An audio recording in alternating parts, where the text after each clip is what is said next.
आचार्य कहते हैं, कहा नहीं होए सतसंग ते, देखो तिल अरु तेल, मोल तोल सब फिरी गयो, पायो नाम फुले। सत्संग से क्या संभव नहीं हो सकता।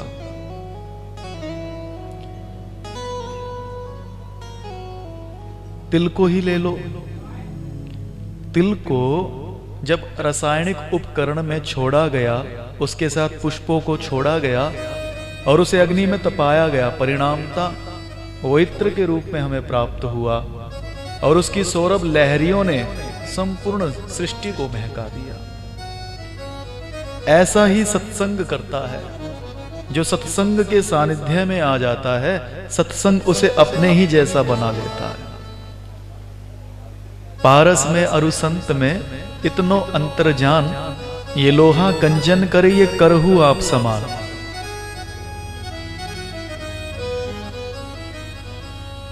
सत्संग में हरिगुरु संतों की ही चर्चा रहती है। इनके संग से मनुष्य इन्हीं के जैसा हो जाता है।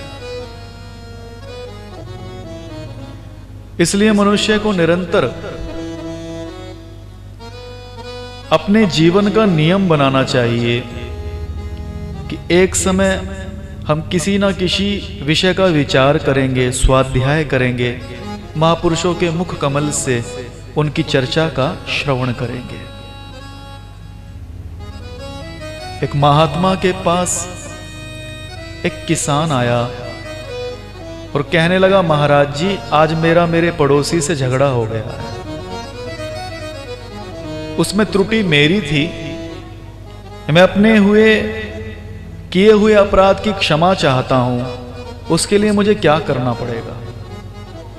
महात्मा मुस्कुराए और बोले, तुम वन में चले जाओ और वहां से स्वतः ही गिरे हुए पक्षियों के पंख को उठा लाओ। वो किसान वन में गया और वहां से गिरे हुए पंछियों के पंख को उठा लाया। महात्मा के चरणों में उपस्थित हुआ तो महात्मा जी ने कहा, अब जाओ इसे चौराहे पर रख करके आओ। वह गया और उसे चौराहे पर रख कर आया। महात्मा ने पुनः कहा, अब उसे उठा कर लाओ। अब वो गया, उठाने लगा तो देखे वहां पंख ही नहीं है। पुनः श्री चरणों में उपस्थित होने लगा और कहा, महात्मा जी वहां तो पंख ही नहीं है।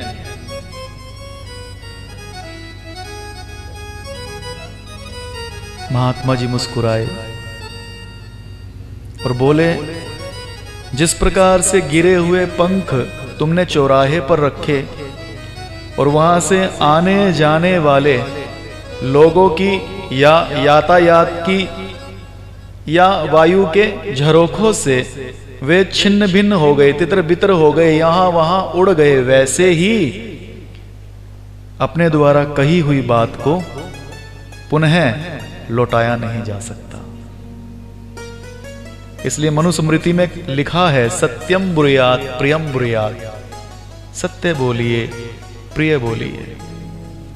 और जगत में तो ये उक्ति प्रसिद्ध ही है कि ऐसी बाणी बोलिए मन का आपा खोए, औरन को शीतल करे आपहु शीतल होए।